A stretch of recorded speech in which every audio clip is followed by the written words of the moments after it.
यशोमती मैया के नंद लाला।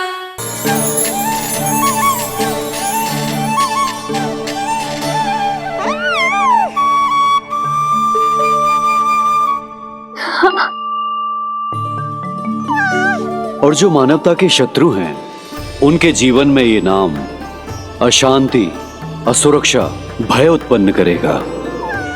पर सात्विक प्रवृत्ति के व्यक्तियों के लिए ये नाम शांति, संतोष और सुख का सूचक होगा।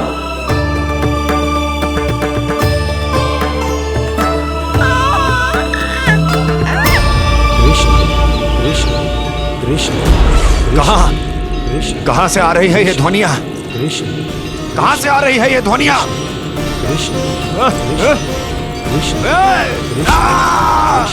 स्वामी महाराज,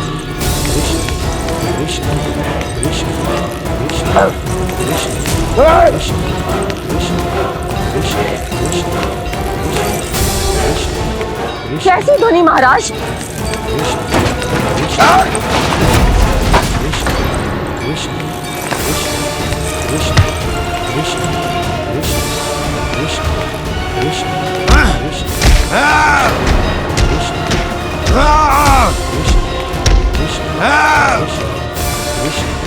स्वामी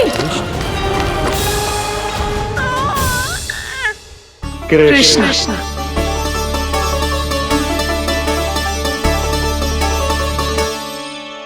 कृष्ण,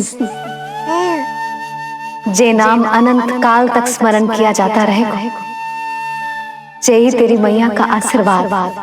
संसार मुझे कृष्ण बुलाए या नीलमणि कहकर पुकारे, मैं रहूंगा तो बस यशोमती मैया का नंद लाला। यशोमती मैया के नंद लाला, यशोमती मैया के नंद लाला।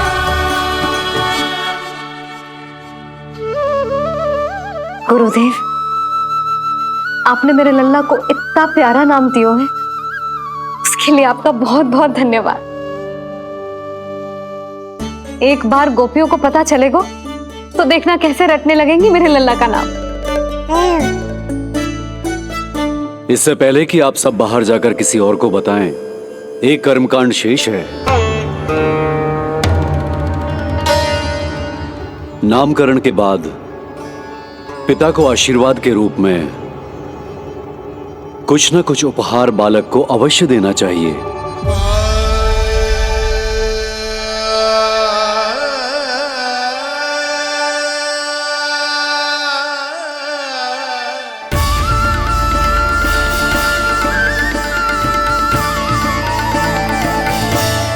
मैं क्या दूं?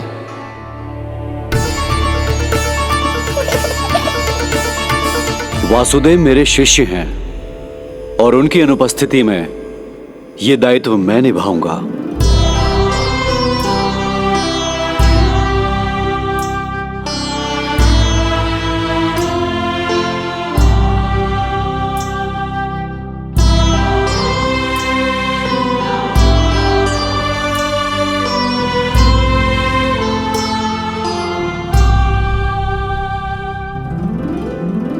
इसे अपने पिता की ओर से स्वीकार करो पुत्र।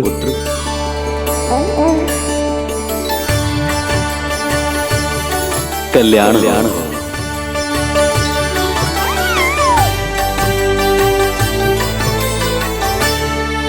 क्या दूं मैं इसे?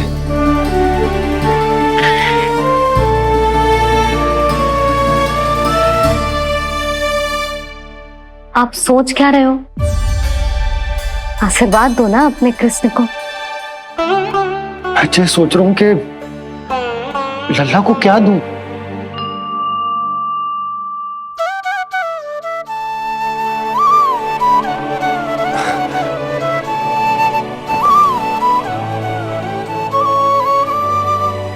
लल्ला, तू स्वयं ही बता दे, तुझे क्या चाहिए?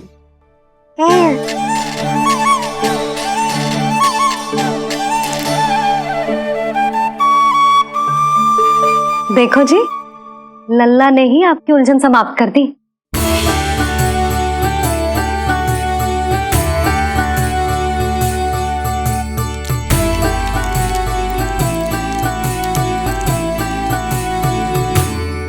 मेरा आशीर्वाद कि तेरा ये नाम कृष्ण तेरी प्रजा के लिए बहुत हितकारी हो।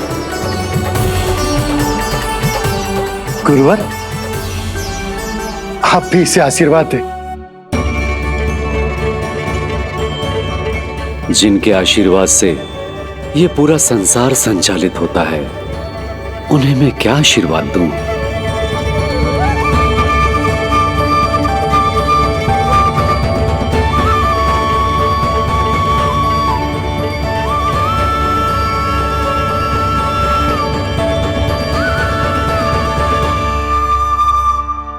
आपने तो मुझे मेरा नाम दिया है ऋषिवर। ये तो मेरा सौभाग्य था प्रभु कि आपने इस कार्य के लिए मुझे चुना। पर आपका कार्य अभी समाप्त नहीं हुआ ऋषिवर। एक विनती और है मेरी। आज्ञा दीजिए प्रभु, क्या करना होगा मुझे? बाबा को मेरी वास्तविक पहचान बतानी होगी आपको, और इन्हें इस बात के लिए मनाना होगा कि ये मैया को कभी भी मेरा सत्य पता ना चलने दे। पर प्रभु, मैं ये कैसे कर पाऊंगा?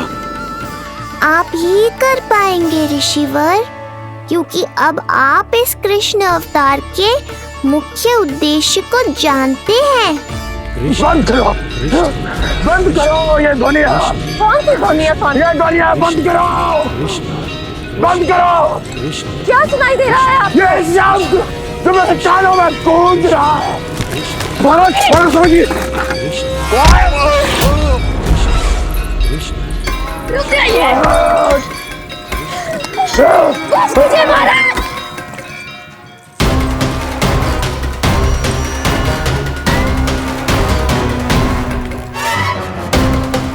आप भूल रहे हैं कि आप मथुरा नरेश है, कंस है आप। और किसी भी व्यक्ति, वस्तु या घटना से महाराज कंस इतने व्यथित नहीं हो सकते कि वो सुदबुद्ध खो बैठे। स्वयं को संभालिए महाराज।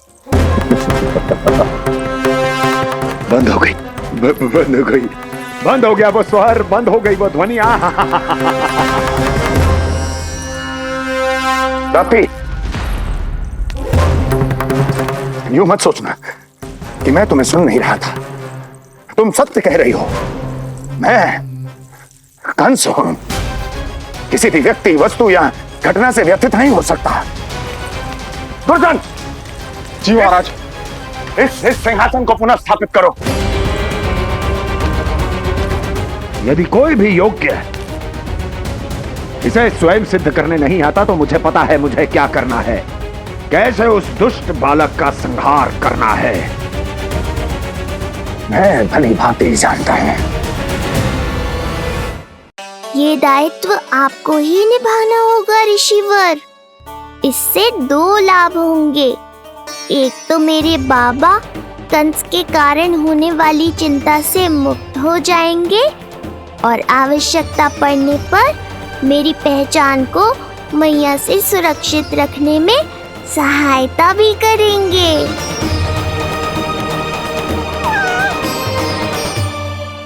नंदराज, अब बलराम और कृष्ण दोनों को भूख लग गई होगी।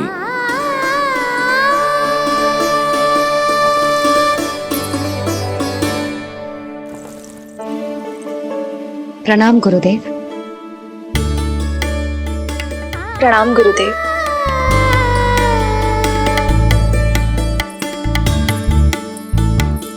गुरुदेव, अब आप भी विश्राम कर लीजिए। नहीं नंदराज, मुझे शीघ्र ही मथुरा पहुंचना है। राजा वासुदेव और रानी देवकी मेरी प्रतीक्षा कर रहे होंगे। पर इससे पहले कि मैं जाऊं, मुझे आपको कुछ बताना है।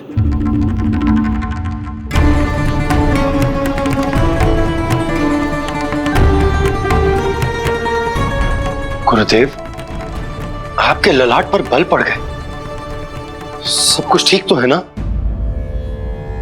कहीं आप मुझे कंस के बारे में तो ना बताना चाहते? गुरुदेव, मैं जानता हूं कि कंस नवजात शिशुओं की हत्या करवा रहा है।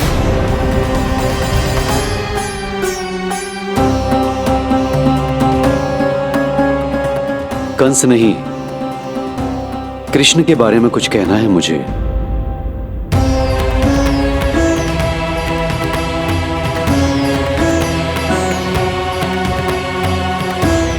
बताइए गुरुवर। मैं एक ऐसा सत्य बताने जा रहा हूं नंदराज, जो है तो वरदान,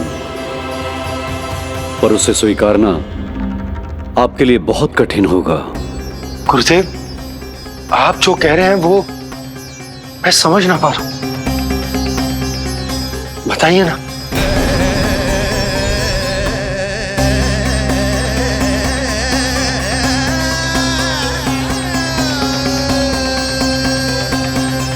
बताइए ना गुरुवर।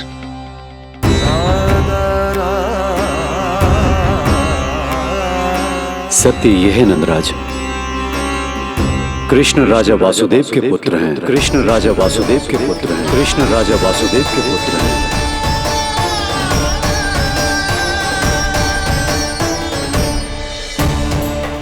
और वो कोई साधारण बालक नहीं है, स्वयं श्री हरि विष्णु के अवतार हैं। और वो कोई साधारण बालक नहीं है, स्वयं श्री हरि विष्णु के अवतार हैं।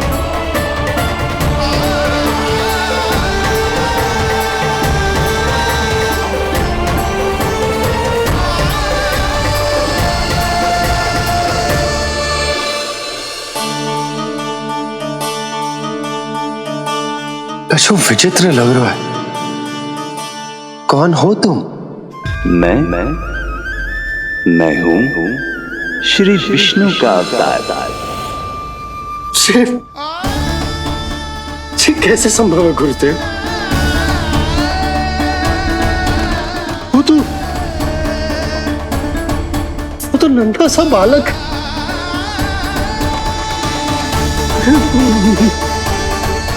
वो श्री नारायण का अवतार कैसे हो सकता है? और गुरुदेव, आप ये सोच भी कैसे सकते हैं कि वो मेरा लल्ला वसुदेव भैया का पुत्र है? यही सत्य है नंदराज, पिछले जन्म में मिले वरदान का फल है ये।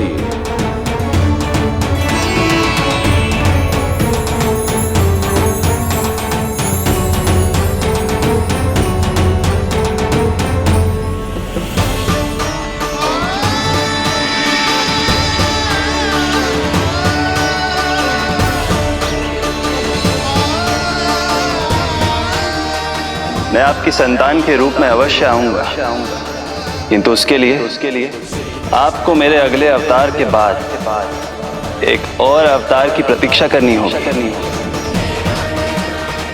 क्योंकि अगले जन्म के लिए मैं पहले ही ये वरदान माता देवकी को दे चुका हूं। इस समय मैं विवश हूं, किंतु मैं आपको वचन देता हूं, आपकी संतान बनकर अवश्य आऊंगा। प्रभु, श्री हरि को अपने सामने देखकर मेरी व्याकुलता का बांध टूट गया है। 2 जन्म बहुत बड़ा समय होता है स्वामी। अपने पुत्र के रूप में हरि को गोद में खिलाने के लिए अब मैं और 2 जन्मों तक प्रतीक्षा नहीं कर सकती। धरा!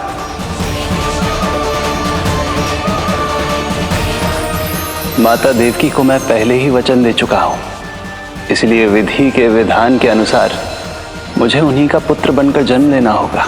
किंतु आपकी आतुरता का अनुभव करने के बाद अब मैं भी आपका स्नेह पाने से स्वयं को और वंचित नहीं रख सकता। ये जो भी हो रहा है प्रभु की ही लीला है। कृष्ण के जन्म के तुरंत बाद भगवान विष्णु के आदेश पर वासुदेव जी के यहां आना पड़ा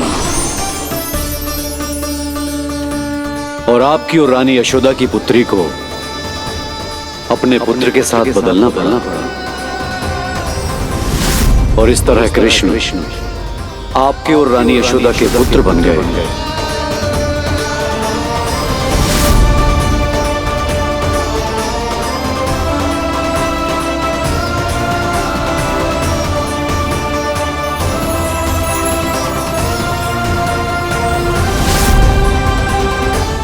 आपने सही कही थी गुरुदेव,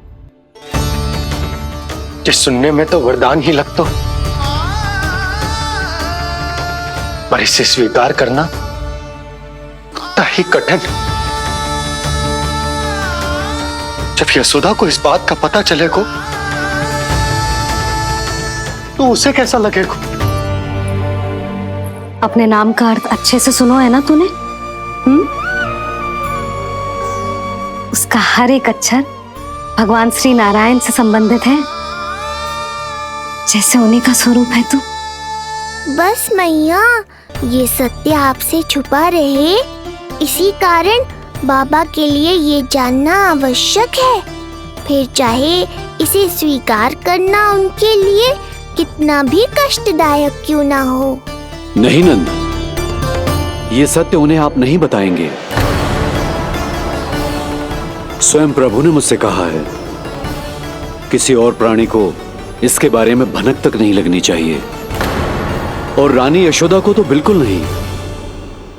गुरुवर, कंस के आक्रमणों की जानकारी यशोदा से पहले ही छुपा कर रखना कठिन था। अब इतना बड़ा सत्य मैं यशोदा से कैसे छुपाऊंगा? आपको छुपाना ही होगा नंदराज, यही प्रभु की इच्छा है।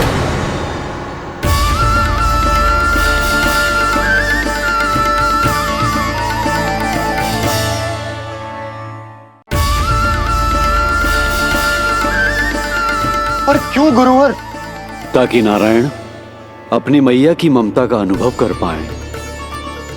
यही तो उनके अवतार का मुख्य उद्देश्य है।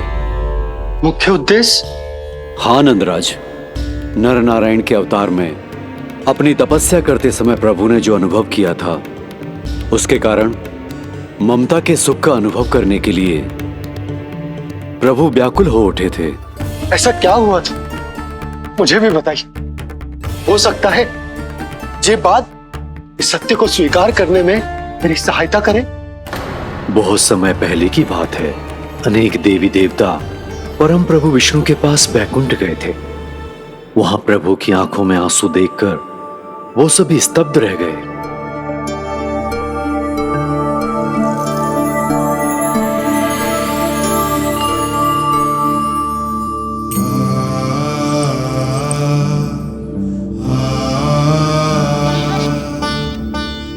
प्रभु,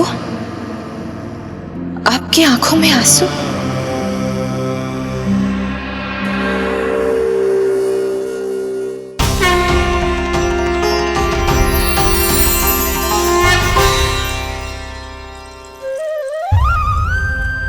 चिंता मत कीजिए, आप सब तो जानते हैं, हिरण्यकश्यप को मारने के लिए मैंने नरसिंह अर्थात आधे मानव और आधे सिंह के रूप में अवतार लिया था। उस राक्षस का वध करने के बाद नर और सिंह दोनों भागों ने अलग अलग होकर नर और नारायण के रूप में पुनः जन्म लिया। वर्तमान में वो दोनों बद्रिकाश्रम में तपस्या कर रहे हैं।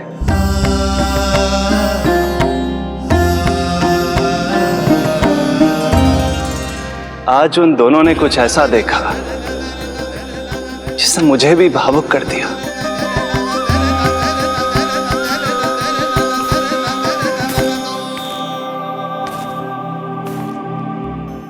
सखा, ये युवक कौन है? निकट के एक गांव के धनी व्यापारी का पुत्र है ये। प्रत्येक संध्या वन के उस पार ये अपनी प्रेयसी से मिलने जाता है और फिर रात्रि भर उस नर्तकी के साथ सहवास करने के बाद सुबह अपने निवास को लौट आता है। यदि यही इसका नित्य क्रम है तो फिर आज ये इतने तनाव में क्यों हैं?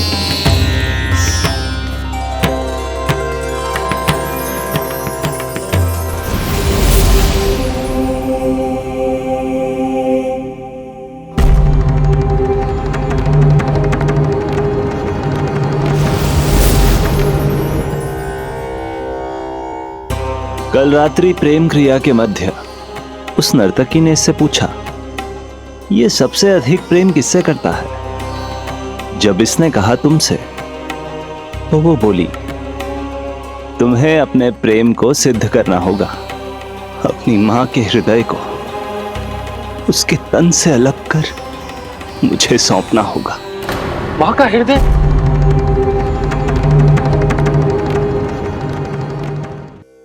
फिर क्या हुआ प्रभु? वो लाया अपनी मां का हृदय? ये जिज्ञासा यक्ष प्रश्न बनकर पूरे दिन नर और नारायण के मस्तिष्क में कौंधती रही।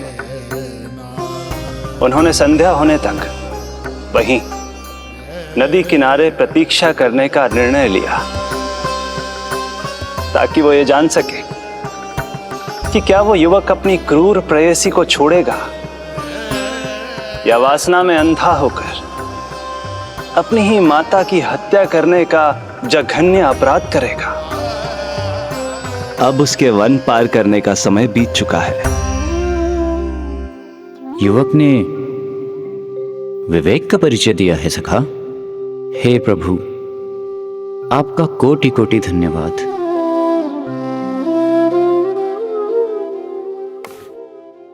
सखा,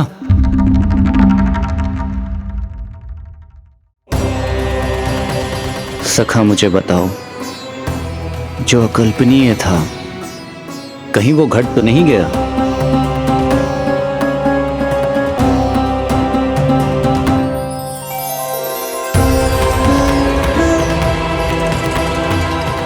जब इस युवक की मां को इसकी प्रेयसी की क्रूर मांग के बारे में पता चला, तो जो उसने किया वो इस समस्त संसार में केवल एक मां ही कर सकती है। बस इतनी सी बात?